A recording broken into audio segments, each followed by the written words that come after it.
why the argument about toilet paper is not really an argument about toilet paper.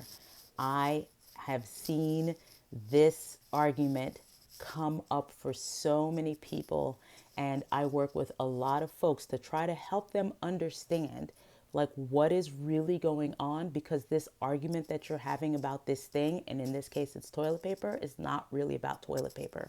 And the problem that most people have is that they see the empty toilet roll paper, and this is a notorious example, and it's in my own house where like this is on the toilet roll holder and then this is just sitting on the windowsill, and you're just like, why can you just not change this? Like, what are you doing?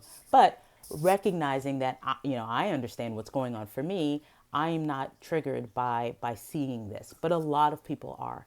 And so your job is to ask yourself, what is this really about? Because you want to say it's about the toilet paper and you just rage and you scream and you holler and Jesus Christ and you do all this stuff. And the person who's on the other end receiving it is like, okay, cuckoo do, like it's just toilet paper, like keep it moving, right? Like, and then there's a dismissiveness that happens, and then that just like, facilitates a greater conversation about, we argued about toilet paper. And so this is my challenge to use to ask yourself, what is really going on with you, right? Are you feeling resentful? Are you feeling not appreciated? Are you feeling like you're carrying the burden?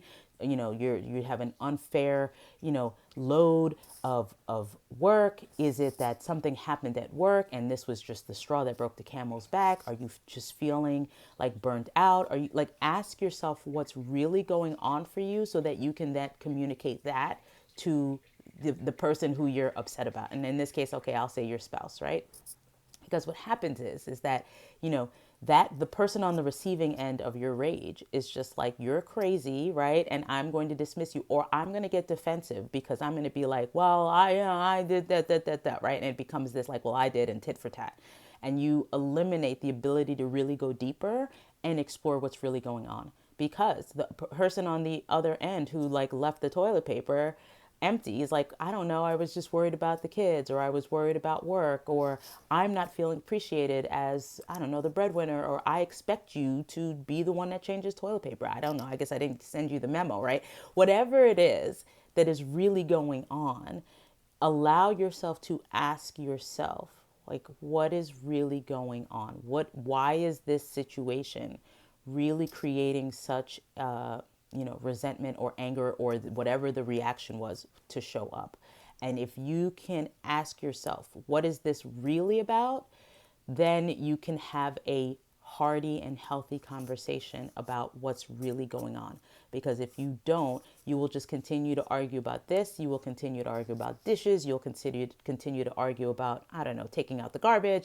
You'll continue to argue about, who's cleaning up the after dinner, or who's making dinner. Like, it just creates just continued arguments, and you're never really getting to the heart of the issue. So that's that's my challenge for you. That's my insight for today, and I hope you enjoy. Let me know down below.